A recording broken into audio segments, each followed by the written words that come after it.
सलाम पाकिस्तान 24 न्यूज के साथ मैं हूं हुदा शाह। मैं हूं ज़शान बशीर। यूट्यूब पर बराह रास्त देखने के लिए सब्सक्राइब कीजिए youtube.com/24newsHD।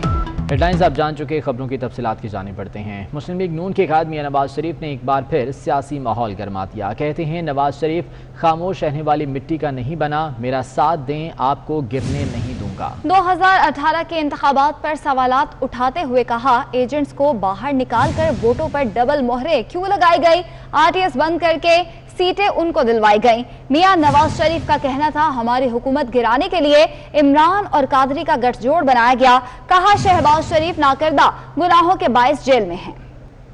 साबिक वजीर आजम मियां मोहम्मद नवाज शरीफ ने मौजूदा हुकूमत को मईशत की तबाही का जिम्मेदार करार दे दिया। कहते हैं, मुल्क के हालात पर नजर डालता हूं तो दुख होता है, हमारे दौर में मुल्क की मईशत आसमान को छू रही थी। उन्होंने कहा कि हमारी मेहनत पर इन लोगों ने हफ्तों में पानी फेर दिया। मियां नवाज शरीफ ने कहा, पूछें उनसे जिनके घर में चूल्हे नहीं जलते, लोग रोटी खाएं या बिल दें, क्या रियासत मदीना ऐसी होती है? ये स्पीड कभी पाकिस्तान की तरक्की की आपने देखी है? पहले कभी नहीं देखी होगी। और हर सेक्टर में अल्लाह के फजल करम से इसी तरह से काम हो रहा था। पाकिस्तान में गैस भी आ गई, बिजली भी आ गई, दहशतगर्दी भी खत्म हो गई, पाकिस्तान की इकोनॉमी भी चल पड़ी। 5.8% ग्रोथ रेट था हमारा, आज माइनस है। माइनस सुना है 1.4 पे होने वाला है। अभी तो ये -0.4 की बात कर रहे हैं, लेकिन ये -1.4 पे जाएगा। हमारे जमाने में रुपया $1 100 रुपए के लगभग था। मुश्किलात भी थी, लेकिन हमने रुपए को काबू में रखा। 4 साल काबू में रखा। रुपए से मुझे याद आता है कि जब मैंने कहा कि 4 साल काबू में रखा, हमने अजनास की, ज़री अजनास की, रोजमर्रा की अशिया की कीमतों को भी 5 साल हमने कंट्रोल में रखा, बढ़ने नहीं दिया।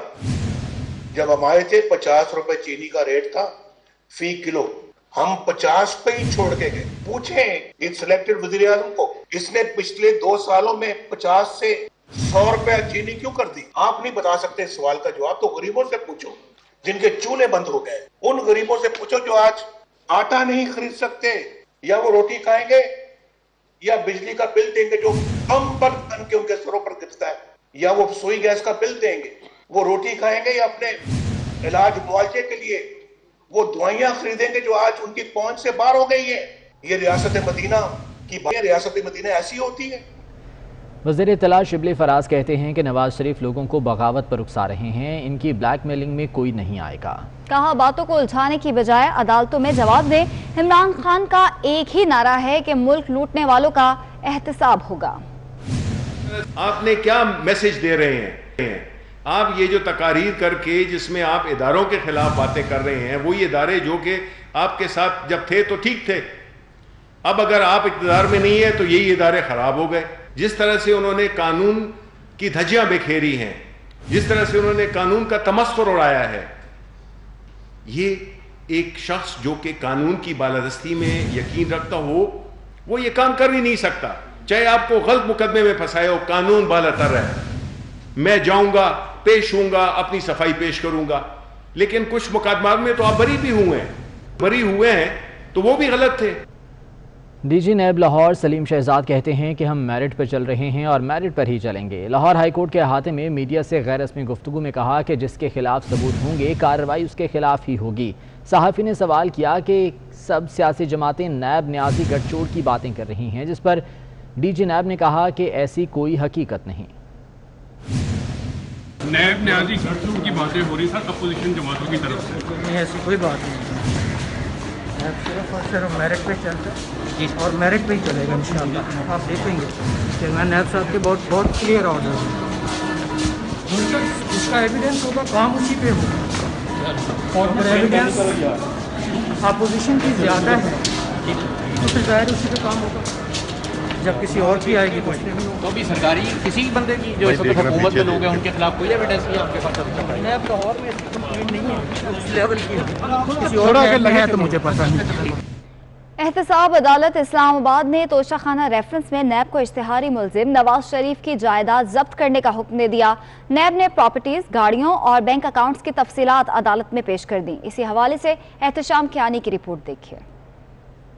احتساب عدالت اسلام آباد کے جج محمد اصغر علی نے توشخانہ ریفرنس پر سماعت کی۔ نیب نے نواز شریف کے اثاثوں کی تفصیلات عدالت میں پیش کی۔ سابق وزیر اعظم کے نام پر لاہور میں 1650 کنال سے زائد زرعی اراضی ملکیت میں مرسیڈیز، لینڈ کروزرز اور 2 ٹریکٹرز شامل ہیں۔ مری میں نواز شریف کے نام بنگلہ اور شیخو پورہ میں 102 کنال زرعی اراضی بھی شامل ہے۔ عدالت نے رپورٹ پیش کیے جانے کے بعد نیب کو تمام جائیداد ضبط کرنے کا حکم دے دیا ہے۔ آصف علی زرداری کے وکیل فاروق ایچ نائک نے نیب کے پہلے گواہ پر جرح کی۔ گواہ عمران ظفر نے جرح کے دوران بتایا کہ بطور ڈپٹی ڈائریکٹر الیکشن کمیشن کے ریکارڈ کا کسٹوڈین ہوں۔ آصف زرداری نے میرے سامنے کسی دستاویز پر دستخط نہیں کیے۔ نیب کے تیسرے گواہ زبیر قریشی نے عدالت کو بتایا کہ وہ کابینہ ڈویژن میں بطور کانفیڈینشیل آفیسر کام کر رہے ہیں۔ نیب میں پیشی توشخانہ کی گاڑیوں کی اصل دستاویز کی فراہمی سے متعلق تھی۔ جج نے گواہ کو اصل ریکارڈ لانے کی ہدایت کر دی۔ سماعت 13 اکتوبر تک ملتوی کر دی۔ احتشام کیانی، 24 نیوز، اسلام آباد۔ ایف آئی اے نے ملزمان کے خلاف گھیرا تنگ کرنے کے لیے بڑا فیصلہ کر لیا۔ انکوائری اور تحقیقات کے SOPs تبدیل کرنے کے لیے کمیٹی بنا دی گئی ہے۔ صدام مانگٹ کی رپورٹ دیکھیے۔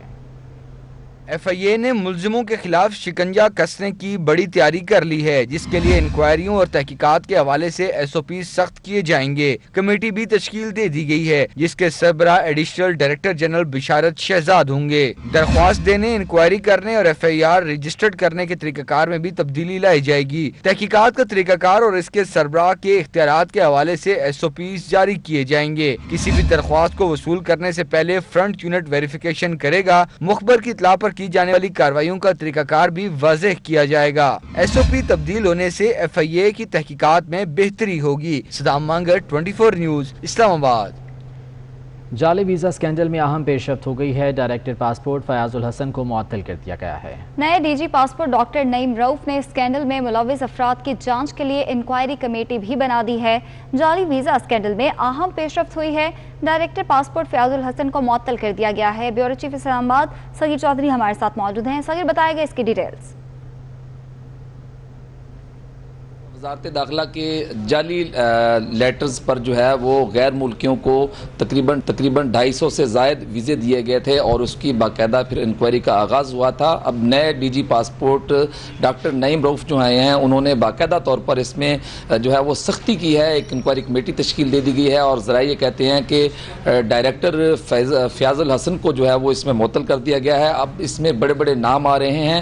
تقریباً 250 سے زائد ایسے غیر ملکی تھے جن کو وزارت داخلہ کے جعلی لیٹر پیڈ پر جو ہے وہ ویزے دیے گئے اور اس کے بعد ان کی تحقیقات ہوئی۔ اور اس میں ایک اہم بات یہ بھی ہے کہ FIA لاہور اور FIA اسلام آباد کی جانب سے یہ تمام سکینڈل ہے، اس کا ریکارڈ بھی حاصل کر لیا گیا ہے اور اس کی انکوائری الگ سے چل رہی ہے۔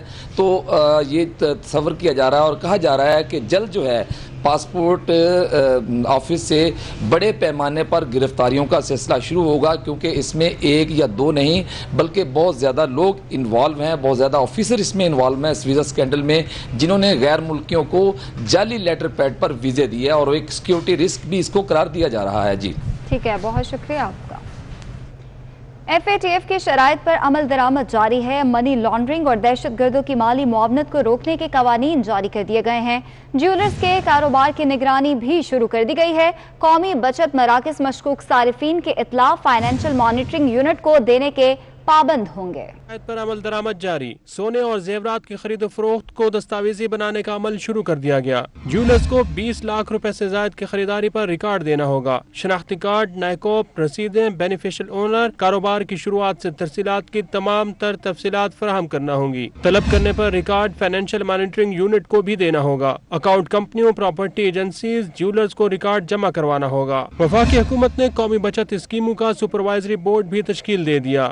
بورڈ قومی بچت مراکز میں انسداد منی لانڈرنگ قوانین پر عمل درآمد کرے گا۔ نئے قوانین کے تحت قومی بچت مراکز تمام صارفین کا ریکارڈ جمع کرنے کے پابند ہوں گے۔ سیاسی شخصیات، ججز، گریڈ 21 کے افسروں، سفارتکاروں، مسلح افواج کے اعلیٰ افسروں کا ریکارڈ بھی جمع کیا جائے گا۔ قومی بچت مراکز منی لانڈرنگ اور دہشت گردوں کی مالی معاونت کے خطرات کی نشاندہی کریں گے۔ صارفین کو شناختی کارڈ، نائکوپ، پاسپورٹ یا فارم بے جمع کرانا ہوگا۔ قومی بچت مراکز مشکوک صارفین کی اطلاع فائنینشل مانیٹرنگ یونٹ کو دینے کے پابند ہوں گے۔ ضابطے کی خلاف ورزی پر اینٹی منی لانڈرنگ قوانین کے تحت کارروائی ہوگی۔ وقاص عظیم، 24 نیوز، اسلام آباد۔ ملک کو منشیات سے پاک کرنے کے لیے منشیات فروشوں کے خلاف پوری قوت کے ساتھ مشترکہ آپریشنز شروع کرنے کا فیصلہ کر لیا گیا ہے۔ वफाकी हुकूमत ने पहले बड़े मनशियात स्मगलर्स पर हाथ डालने का फैसला किया है। क्रैकडाउन से कबल मनशियात स्मगलर्स के खिलाफ बड़ा नेटवर्क बनाने का फैसला किया गया। हसास इदारों ने बड़े मनशियात स्मगलर्स की फहरिस्त तैयार कर ली है। अवैस कयानी हमारे साथ मौजूद हैं, उनसे इस बारे में मज़ीद जान लेते हैं। अवैस, क्या स्ट्रेटजी बनाई जा रही है इस सिलसिले में? देखें, मंशियात स्मगलरों के हवाले से एक बहुत ही अहम इजलास हुआ है जिसमें DGI खुद मौजूद थे और जितने भी जो अस्करी और सिविल इदारे हैं उनको ये बताया गया है कि हर सूरत जो है बड़े स्मगलरों के जो हवाले से जो है उन पे जो है हाथ डालना है। और इस हवाले से तमाम तर जो FC है और दीगर जो ANF है वो फ्रंट पे होंगे, उनको हदायत जारी कर दी गई हैं। इस पे बाकायदा तौर पर जो है वो हेलिस का इस्तेमाल किया जाएगा और बड़े वसी पैमाने पर जो है एक कार्रवाई का फैसला किया गया है ताकि जो मंशियात हैं उसके हवाले से जो है एक निज़ाम जो है मुतारिफ कराया जाए और इस हवाले से बहुत जल्द जो है बड़े पैमाने पर जो है एक ऑपरेशन का आगाज होगा। बहुत शुक्रिया अपडेट करने के लिए। किंग एडवर्ड मेडिकल यूनिवर्सिटी के ऑर्थोपेडिक सर्जरी के प्रोफेसर राना मोहम्मद अरशद और कार्डियक सर्जरी के प्रोफेसर राजा परवेज अख्तर के एजाज़ में अलविदाई तकरीब हुई। तकरीब की मेज़बानी vice chancellor King Edward Medical University professor Khalid Masood Gondal ने की। इस मौके पर प्रोफेसर खालिद मसूद गोंदल का कहना था कि प्रोफेसर राना मोहम्मद अरशद ने क्लीन एंड ग्रीन पाकिस्तान मुहिम के तहत यूनिवर्सिटी और म्यू अस्पताल लाहौर में मिसाली शजरकारी की। प्रोफेसर राना मोहम्मद अरशद कूल्हे की सर्जरी और हड्डियों के कैंसर की सर्जरी में खुसूसी महारत रखते हैं। वो एक अजीम तिबी माहिर, बेहतरीन उस्ताद और सबसे बढ़कर एक अजीम इंसान हैं। उन्होंने प्रोफेसर राजा परवेज अख्तर के शोबा कार्डियक सर्जरी में खदमात को भी काबिल कदर करार दिया और कहा कि कोरोना वबा में प्रोफेसर राजा परवेज अख्तर का किरदार बहुत अहम रहा। तकरीब में professor Aamir Aziz, professor Mahmood Ayaz, professor Syed Muhammad Awais, professor Qazi Muhammad Saeed, professor Tariq Suhail, professor Talat, professor Ali Raza Hashmi, professor Mian Hanif, professor Tehseen Riaz और KEMU की एकेडमिक काउंसिल के तमाम मेंबरान, साथियों और तलबा ने शिरकत की। गवर्नर सिंध इमरान इस्माइल से CPAC अथॉरिटी के chairman lieutenant general retired Asim Salim Bajwa ने कराची में मुलाकात की। CPAC के तहत सुबह सिंध में जारी मंसूबों उनकी जल्द अज जल्द तकमील पर तबादला ख्याल किया गया। मुलाकात में कराची सर्कुलर रेलवे थर के कोयले से बिजली बनाने के लिए चीनी सरमायाकारी पर बातचीत हुई। इस मौके पर गवर्नर इमरान इस्माइल का कहना था CPAC पाकिस्तान के लिए गेम चेंजर की हैसियत रखता है। इस बुलेटिन से